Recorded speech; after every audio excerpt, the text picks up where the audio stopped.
Estamos en esta serie de cara a cara y no sé si te ha pasado a ti alguna vez que hay veces que te han dejado algún trabajo a medias, que tú mandaste a hacer algo o pediste que sucediera algo en tu casa y lo dejaron a medio hacer.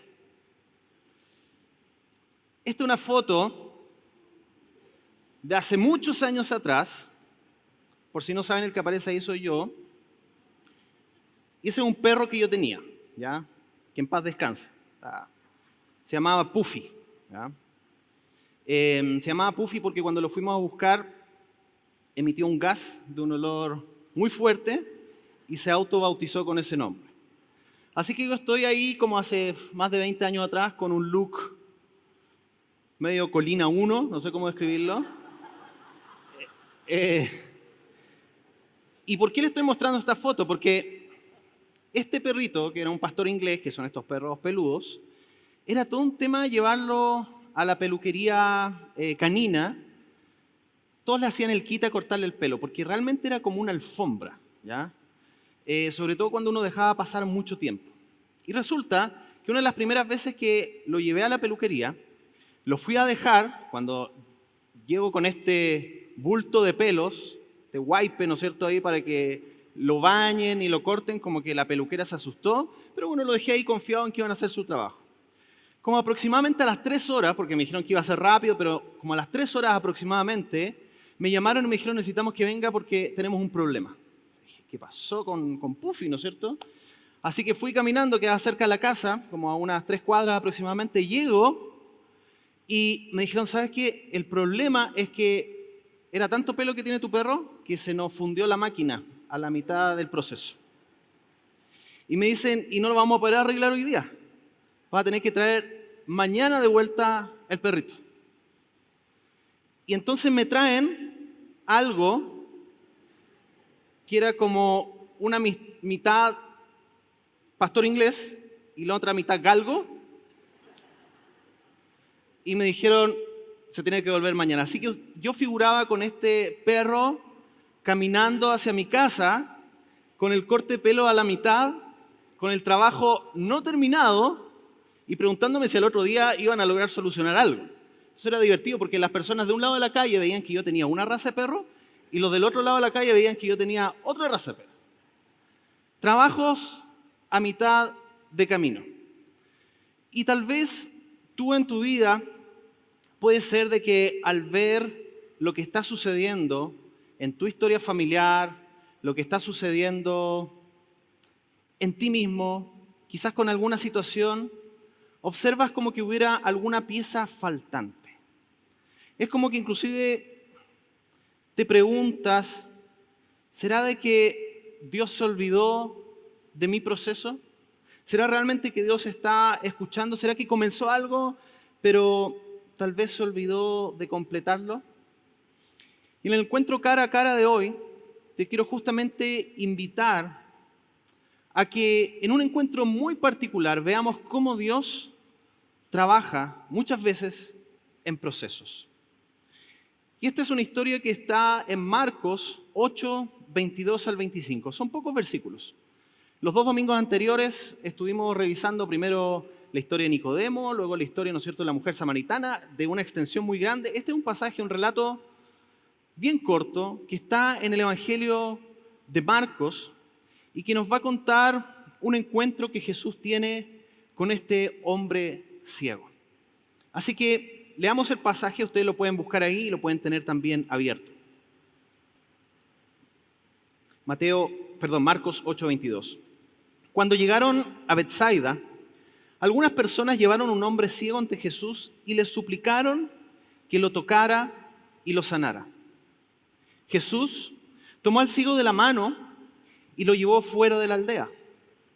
Luego, escupió en los ojos del hombre, puso sus manos sobre él y le preguntó, ¿puedes ver algo ahora?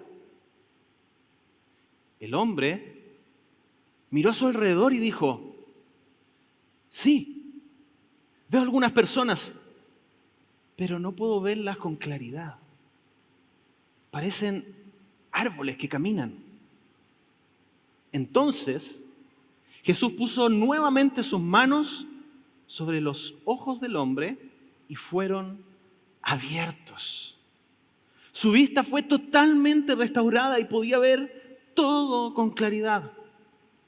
Jesús lo envió a su casa y le dijo: no pases por la aldea cuando regreses a tu casa. Pasaje muy especial, pasaje muy interesante, que tiene algunos detalles y algunas cosas que podemos observar.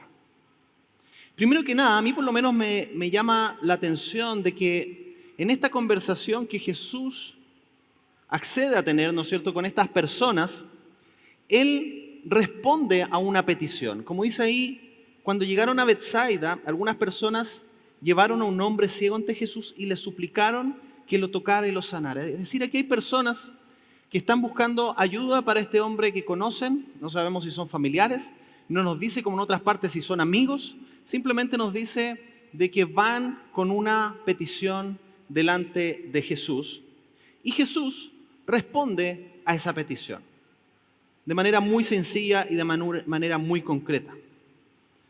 Hay algo también a subrayar acá de que Jesús saca a este hombre de la aldea.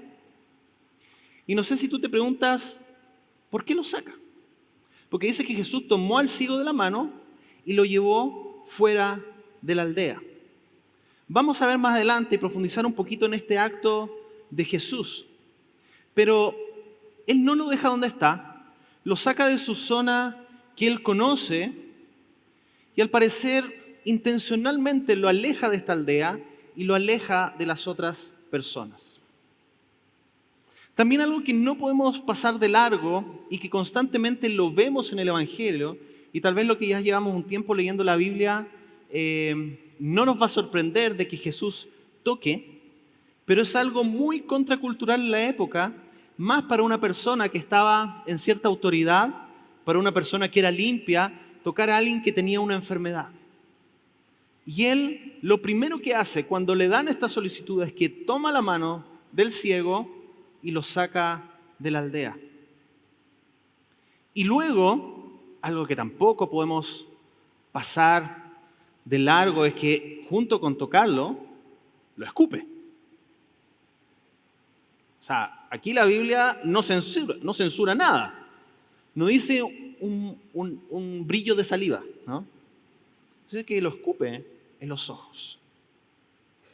Y vamos a ver algo bien interesante respecto a esto, porque a nosotros quizás con tantos años, siglos de diferencia, esto nos suena como algo sumamente extraño e inclusive algo que pudiera ser ofensivo, pero hay algo detrás de este acto de Jesús. Y es interesante de que en este toque también Jesús está de alguna manera validando, se está conectando con esta persona que no puede ver. Le está haciendo ver, sentir de alguna manera de que Él está presente. Algunas otras observaciones del texto. Jesús pregunta en el proceso. De alguna manera hay como un sentido de diagnóstico, de evaluación. ¿Puedes ver algo ahora? Y aquí el hombre, ¿no es cierto?, contesta, le responde respecto a cómo le estaba viendo en ese momento. Pero es interesante de que Jesucristo incluye la vivencia del enfermo, del ciego, en este proceso de oración, de sanidad. De alguna manera es como preguntarle, ¿cómo va avanzando la cosa? ¿Cómo vamos? Y la respuesta que da el ciego va a ser clave también para el segundo toque. Porque Jesús vuelve a tocar y sana. Dice, ¿no es cierto?, que Jesús puso nuevamente sus manos sobre los ojos del hombre y fueron abiertos y su vista fue totalmente restaurada y podía ver todo con claridad. Más adelante vamos a ver de que hay una enseñanza que Jesús está haciendo por medio de esta sanidad, pero también es notable observar de que hay un segundo toque en esta historia de Jesucristo con este ciego. Y por último, algo que observo en este texto es que Jesús da una instrucción final. dice que Jesús lo envió a su casa y le dijo, no pases por la aldea cuando regreses a tu casa. ¿Por qué le habrá dicho eso? Algunos aspectos que ahora podemos profundizar y quizás entrando un poquito a la interpretación de esto. Primero es interesante notar de que este encuentro cara a cara sucede en esta ciudad, en este pueblo de Betsaida. Y Betsaida era, ¿no es cierto?, un pueblo que estaba ahí cercano a lo que es un poquito, ¿no es cierto?, el mar de Galilea, por esa zona que lo pueden ver en el mapa. Pero es interesante de que este milagro es realizado a las afueras de este pueblo. Y pueden haber distintas interpretaciones. De hecho, los expertos de alguna manera como que hacen distintos abordamientos respecto a por qué Jesús saca al ciego. De alguna manera, como en otros quizás milagros, dicen de que puede ser de que no quería que eso interfiriera con el ministerio que él iba a realizar. Pero aquí este milagro sucede en las etapas ya más avanzadas del ministerio de Jesús, donde él va a dejar su ministerio más cercano a Galilea y va a comenzar lo que se llama como el camino hacia Jerusalén, donde van a comenzar, vamos a poder ver, ¿no es cierto?, los hechos más finales respecto a su ministerio. Pero creo que hay una pista no menor que se nos da justamente en el otro evangelio sinóptico, que es el evangelio de Mateo. Y dice lo siguiente, se refiere a esta oración que de alguna manera, o declaración que Jesús hace respecto a algunas ciudades. Dice, luego Jesús comenzó a denunciar a las ciudades en las que había hecho tantos milagros porque no se habían arrepentido de sus pecados ni se habían vuelto a Dios. ¿Qué aflicción les espera? Corazín y Betsaida.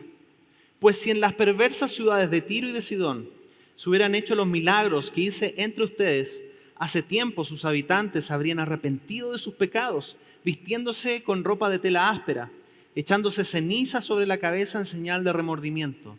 Les digo que el día del juicio a Tiro y a Sidón les irá mejor que a ustedes. Por lo tanto, tomando este contexto bíblico que la misma palabra nos da respecto a un diagnóstico de Betsaida, podríamos observar de alguna manera, interpretar de que aquí era una ciudad en donde el arrepentimiento y la fe no se daba de manera tan natural. Por lo tanto, me hace pensar, ¿será de que de alguna manera Jesús saca a este ciego de este ambiente que no le propiciaba una fe y una expectativa de lo que él iba a hacer? Y me hace pensar también, sé que tal vez hay momentos y lugares de los cuales Jesús nos tiene que literalmente tomar de la mano y de sacar, porque son lugares tóxicos para nuestra fe, para nuestra perseverancia. ¿Cuál es la aldea que hoy tal vez Jesús te sacaría? Y la aldea no solamente me refiero a grupos de personas, sino que tal vez pueden ser aldeas y pueblos que están en nuestra propia mente, habitando. Lugares que nos hemos acostumbrado a habitar en nuestras formas, en nuestras creencias, pero que Jesús nos quiere tomar de la mano y de alguna manera sacarnos a las afueras para obrar con nosotros. Otro aspecto que es interesante es que este es el único milagro progresivo que observamos en los evangelios. No hay otro milagro en el cual observemos en dos pasos. Hay uno que tiene que ver con los leprosos, que se sanan cuando van camino a mostrar, ¿no es cierto?, a mostrarse al sacerdote. Pero este es el único milagro registrado en los evangelios, y particularmente en el evangelio de Marcos, que es interesante porque la tradición dice de que el evangelio de Marcos tomó mucho de los relatos de Pedro, que había sido un testigo ocular de muchas cosas que estaban pasando, para hacer, ¿no es cierto?, la escritura de esto. Y de alguna manera nos hace preguntarnos por qué Jesús lo hace así. Y el ciego tal vez puede haber pensado, ya, vino Jesús, el que se supone, ¿no es cierto?, que es este sanador, pero estar orando por mí no me resulta. No le resulta orar por mí, no le resulta la sanidad. Imagínense el pensamiento en esos minutos en los cuales él no está viendo bien completamente. Y claro, se podría preguntar, justo me tocó el día en que está con la pólvora mojada, ¿no es cierto? Que se despertó de malas Jesús y no me quiere sanar de una. Pero la verdad es que este milagro progresivo no tiene relación con un poder disminuido de Jesús. Ni siquiera tiene que ver con la poca fe, porque el texto no nos dice eso, del ciego, sino que la verdad es que es un milagro de alguna manera pedagógico. Jesús está queriendo graficar lo que está pasando con sus discípulos, y por eso es tan importante cuando nosotros leemos la Escritura, que hay que leerlo en el contexto. Primero, obviamente, entender el contexto de revelación de toda la Escritura, que hay una revelación progresiva y que en Cristo, ¿no es cierto?, es el centro para interpretar toda la Biblia, pero también hay que leerlo en el contexto del Evangelio en el cual está situado y mirar adelante y también hacia atrás dónde está ubicado este relato. Y es interesante porque este relato justamente está después de lo que es la alimentación a los 4.000, en la cual hay multiplicación, hay un milagro, pero luego también hay un relato en el cual los discípulos empiezan de alguna manera, se ve que están completamente perdidos de quién es Jesús, discutiendo acerca de la levadura de los fariseos y piensan que Jesús los está retando por la marraqueta que se le quedó en la casa. Están estos discípulos que creen que pueden ver al Cristo, pero que en realidad no lo están viendo con claridad. Porque luego de este relato de la sanidad del ciego, va a venir la declaración de Pedro, donde se acuerdan de que Jesucristo les pregunta y les dice, ¿quién piensan, no es cierto, ustedes que soy? Y Pedro se manda esta gran respuesta, tú eres el Cristo. Pero luego, ¿qué pasa con Pedro? 2 doritos después o 3 doritos después, como dicen, se manda, ¿no es cierto?, el condoro y dice, no, Señor, que no te vaya a pasar esto, cuando Jesús empieza a hablar acerca de la cruz y de que tenía que sufrir. ¿Por qué? Porque los discípulos aún estaban en sus mentes creyendo en un Cristo rescatador político, militar, que iba a restablecer a través de la fuerza del movimiento revolucionario de Israel la paz y la libertad para ellos como pueblo. No están entendiendo. Y justamente en la mitad de estos dos sucesos es que se sitúa este milagro de Cristo, que tiene justamente un sentido, por algo Marco, ¿no es cierto?, lo pone en este espacio, que Cristo de alguna manera está reflejando que estos discípulos no están entendiendo, no están logrando ver. Comentarista que se llama Bacon, que dice, de hecho, solo después del segundo toque del Espíritu Santo, en el día de Pentecostés, ellos, refiriéndose a los discípulos, verían todas las cosas con claridad. La sanidad física del ciego en 2 etapas representa la sanidad espiritual de la ceguera de los discípulos en 2 etapas. Por lo tanto, la verdadera ceguera que estaba presente en Betsaida, más allá de la del ciego, que sí también estaba ciego, era la de sus propios discípulos, que no estaban logrando ver a Cristo con claridad. Es como que habían tenido un toque inicial, pero aún estaban viendo las cosas de manera borrosa, sin entender. Pero hay algo muy particular, y que no quiero pasar de largo, en este milagro, que es el uso de la saliva. Sé que a algunos les da asco hablar de esto, ya voy a tratar de no ser tan gráfico, pero es interesante porque tal vez la mayor acción que nos llama la atención en este relato es que dice que luego escupió en los ojos del hombre y puso sus manos sobre él. Y como decía antes, en nuestro contexto esto es algo que nos puede sonar vulgar, ofensivo y asqueroso. Irrespetuoso. Pero siempre cuando estudiamos la Biblia, acuérdense que debemos ir al texto, debemos mirarlo, lo que dije recién, en el contexto de la revelación de la palabra, pero también en el contexto histórico en el cual está sucediendo. Y es muy interesante porque, claro, con la distancia histórica que nosotros tenemos de estos hechos, tal vez nos podemos quedar simplemente con que esto fue un acto medio raro que Jesús estaba haciendo. Pero investigando, llegué a este sitio del MIT, que es MIT, entiendo, ¿no es cierto?, Press, que es un artículo bien interesante y que tiene un título muy raro. Es un artículo que originalmente está en inglés y dice "La bizarra historia cultural de la saliva como terapia poderosa". Y bueno, es un artículo de investigación científica que habla acerca del uso que históricamente, ¿no es cierto?, se hacía respecto a la saliva. Y aquí menciona un uso bien interesante que ya estaba presente en el Imperio Romano. Y aquí está este autor, Plinio el Viejo, ya así le decían o se llamaba, que en su historia natural, que es interesante porque es una historia que está en el año 1 después de Cristo. Es decir, es contemporáneo. Y nos explica ese extracto de lo que dice Plinio, ya ustedes lo pueden buscar, ahí le puse el link, de cómo los romanos usaban este tema de la saliva. Les leo, dice: "No solo es la mejor protección contra las serpientes", dice, "sino que la experiencia diaria enseña que su uso conlleva muchas otras ventajas. Sin duda, los antiguos romanos eran sensibles a estas ideas. Escupían sobre la víctima de un ataque epiléptico y escupían para alejar la mala suerte que sigue el encuentro de una persona coja de la pierna derecha. Escupían en el zapato derecho antes de ponérselo, para tener buena suerte. Y por supuesto, trataban la oftalmía aplicando un ungüento a base de saliva todas las mañanas. Los dolores del cuello se trataban aplicando saliva en ayunas.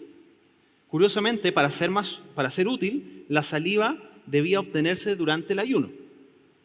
Con la mano derecha sobre la rodilla derecha y con la mano izquierda sobre la rodilla izquierda.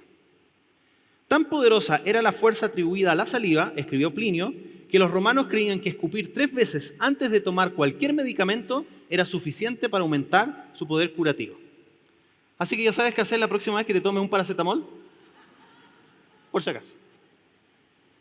Este es un texto histórico muy interesante que nos sitúa en algo que nosotros no logramos comprender. Pero hay algo aún más interesante.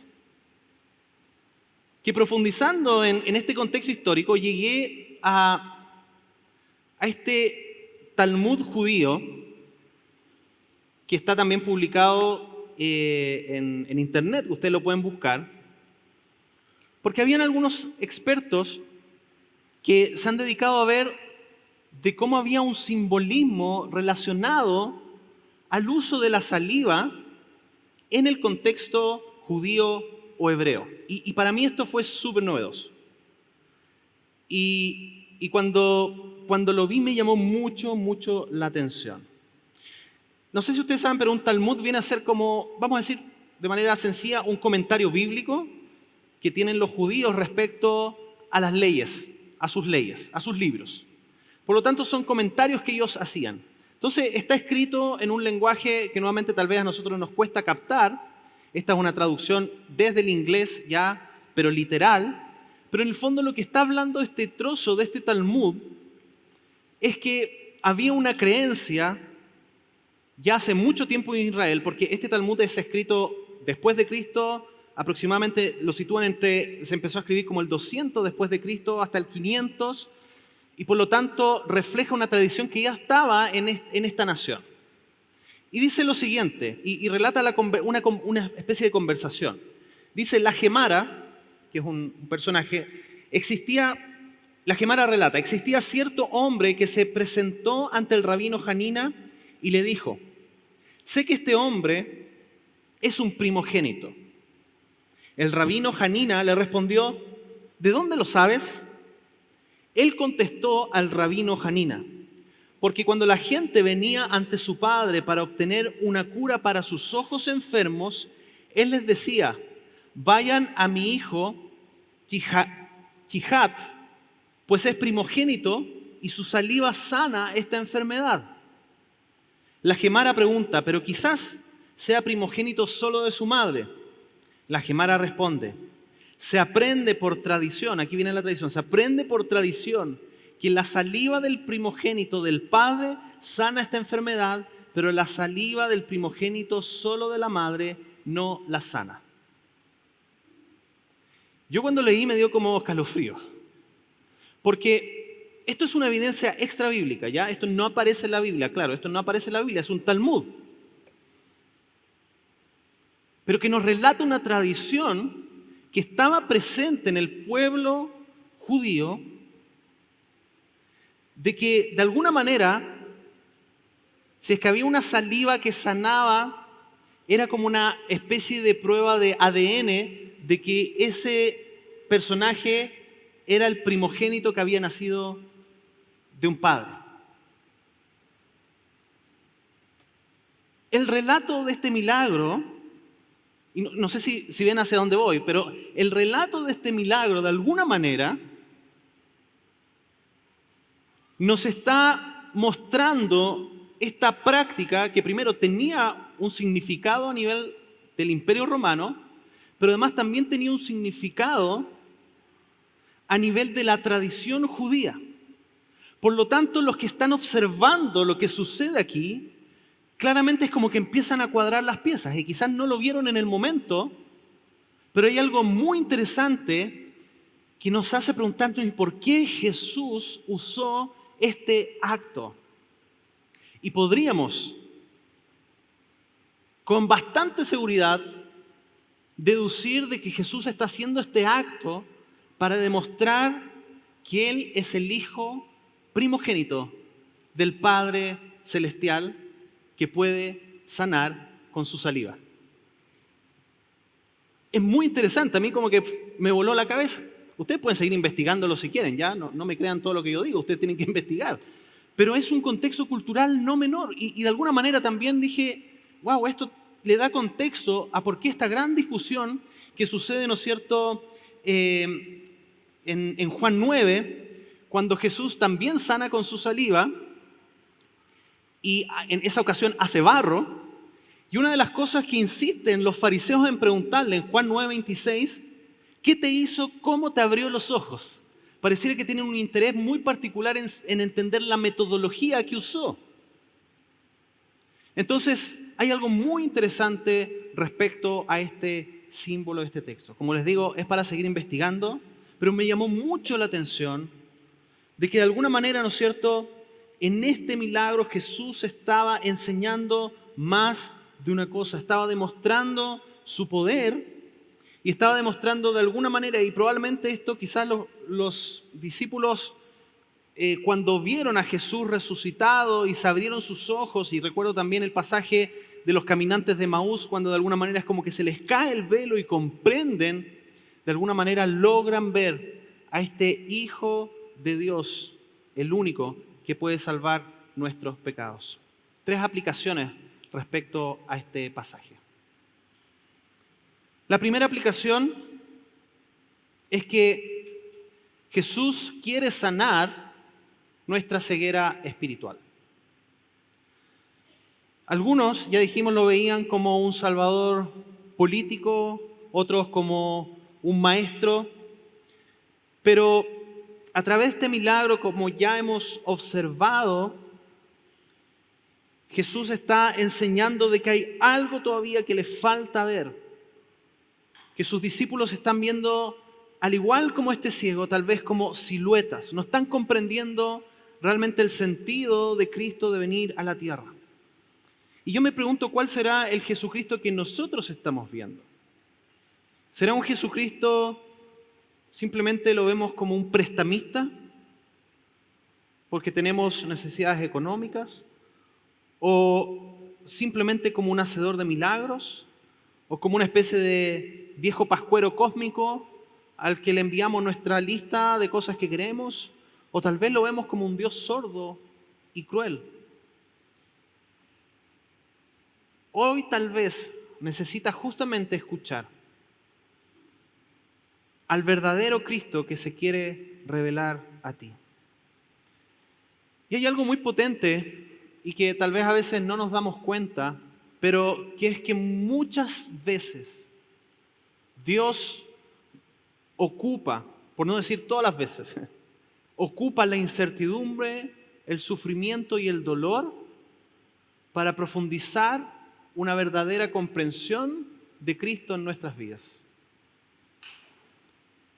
Y estoy muy seguro que si aquí hiciéramos una encuesta de personas que han pasado por tiempos difíciles, caminando y se han mantenido caminando con el Señor, y ven hacia atrás y descubren de que en ese tiempo lograron ver a Jesucristo de una manera como nunca antes lo habían hecho.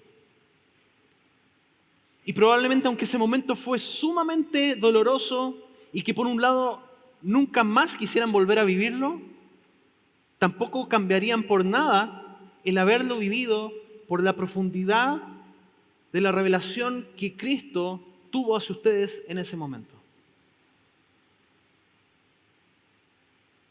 1 Pedro 4:12 dice: queridos amigos, no se sorprendan de las pruebas de fuego por las que están atravesando como si algo extraño les sucediera.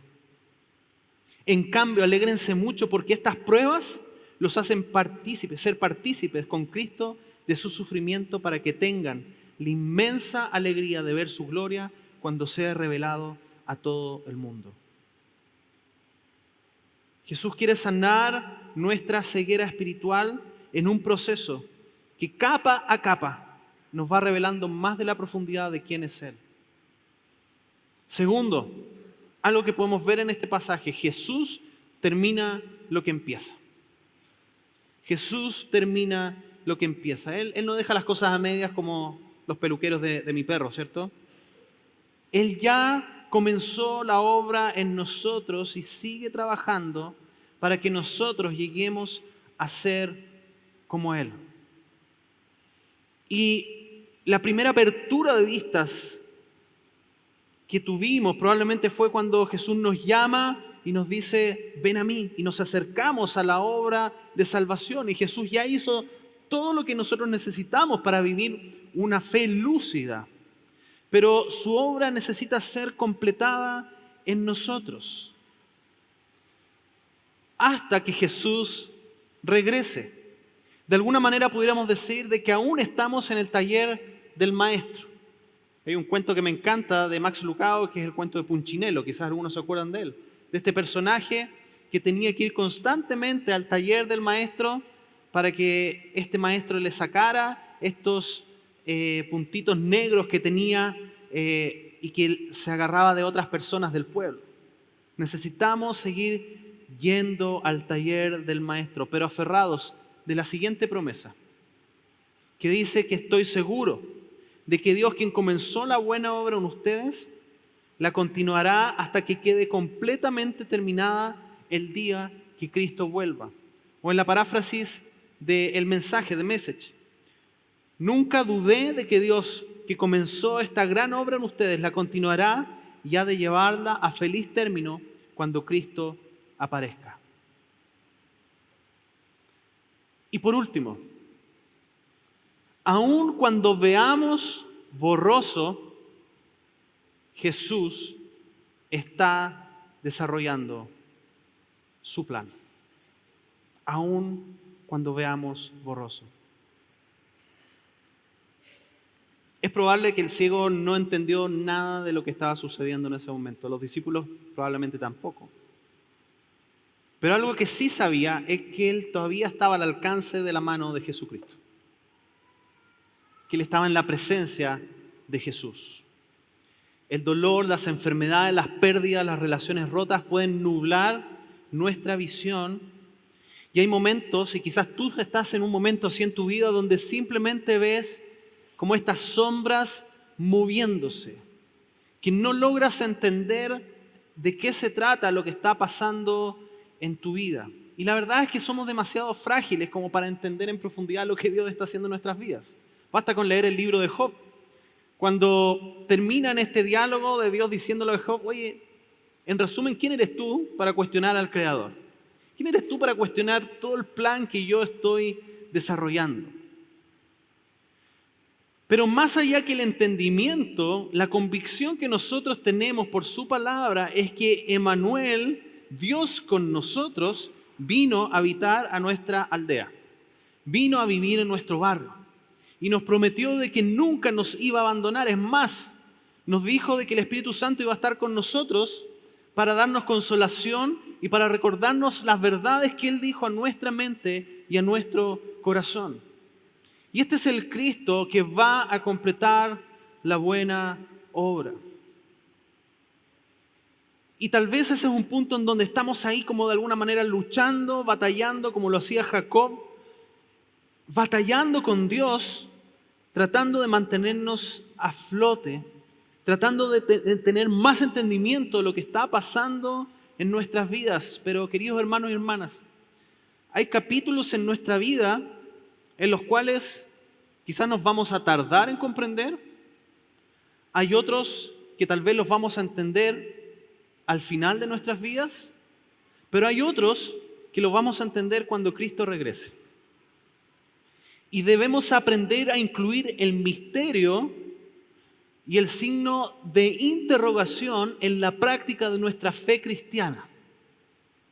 Porque si no, nos vamos a derrumbar en el camino, en el caminar en esta tierra de sombras que es el planeta Tierra.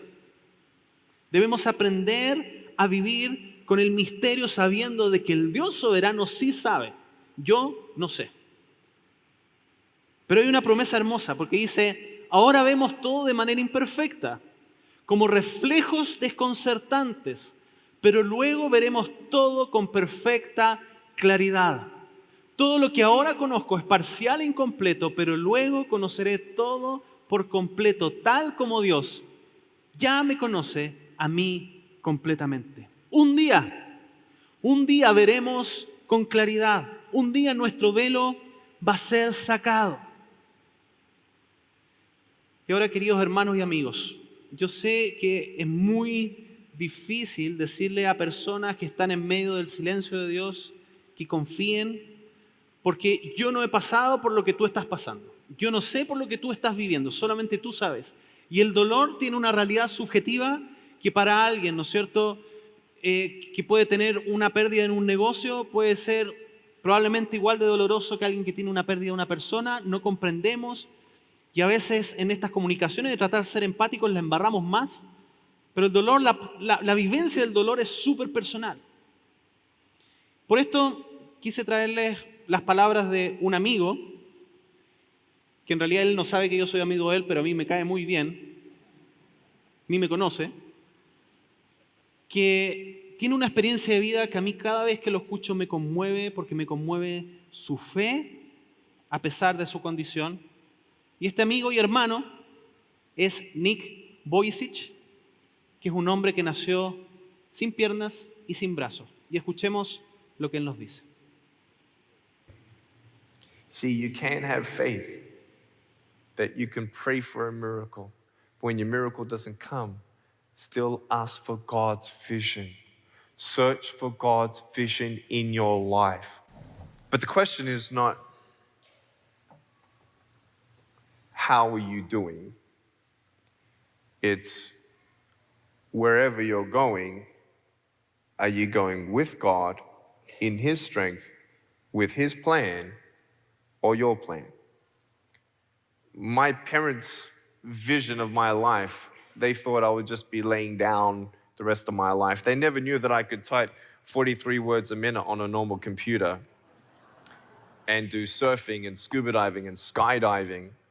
They never thought that their limbless kid would be a 31-year-old evangelist in 2013, meeting 7 presidents, speaking at 5 congresses, and 400 million people around the world heard the gospel of Jesus Christ.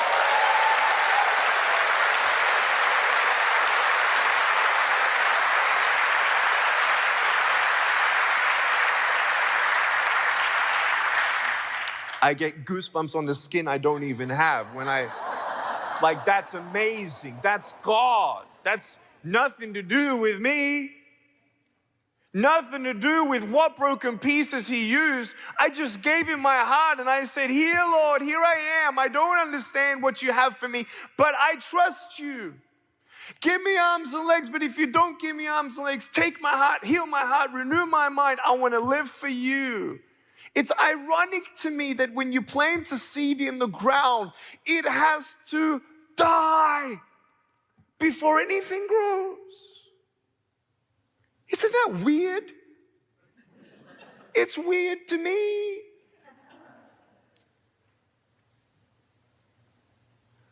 When I let my own will, my own plans be surrendered,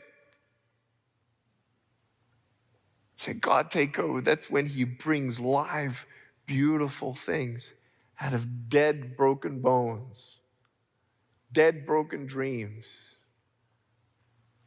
torn pieces of my heart and my mind. He says, I got you. And when you cannot walk, I'll carry you. And when you mourn, I'll be there. I am with you. I love you. I have a plan. Trust me.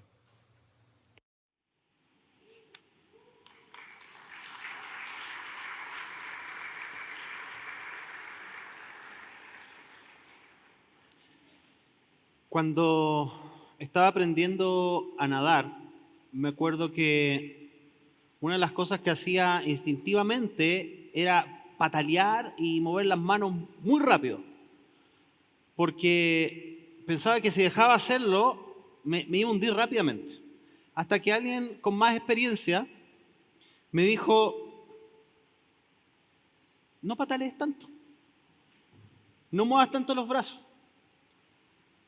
Si tú mantienes un movimiento suave en el agua, la misma agua, de alguna manera, te va a ayudar a flotar. Hay veces que en nuestras vidas, y tal vez ese es tu actuar o tu acción hoy, en que estás constantemente pataleando contra Dios lo que no entiendes, lo que está sucediendo, lo que está pasando. Pero hoy Dios te invita a rendirte delante de Él. Te quiero invitar que te puedas poner de pie. Hace ya casi 20 años escribí unas frases que decían, enséñame a volar en tu viento. Y como el águila, alturas alcanzar. Y aunque no sepa mantener el vuelo, sé que tu amor me sostendrá. Te quiero invitar a través de esta canción a que en forma de oración podamos decirle, Señor, aunque no comprendo todo, hoy me quiero aferrar a tu plan soberano en mi vida.